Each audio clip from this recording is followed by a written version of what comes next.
ஏய் maths sir இன்னைக்கு absent போட்டுக்கோ. ஐயோ இந்த கிளாஸ்ல ஸ்டார் இருக்கா? No sir.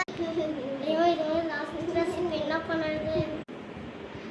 கவி பிடி உங்கள சார் இல்ல எந்திரி. ஏய் பார்ட் பீரியட் வேற நம்ம என்ஜாய் பண்ணனும் வா நம்ம ஷேர் பண்ணிக்கலாம். பிடி சார் வேற ஏன்டா இப்படி பண்றாரோ? ஏய் பேசாதீங்க அமைதியா இருங்க. இந்த கிளாஸ் லீடருக்கு வேற வேலையே இல்ல சும்மா கத்திக்கிட்டே இருக்காங்க. ஆமாண்டி. ஏய் சமாவ பேக்ல தண்ணி ஊத்திரலாம்.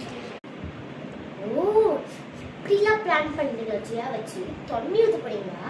அவங்க ரொம்ப ராகடுன்னு தேடி வைக்கிறாங்க. அப்படியே மாட்டீங்க.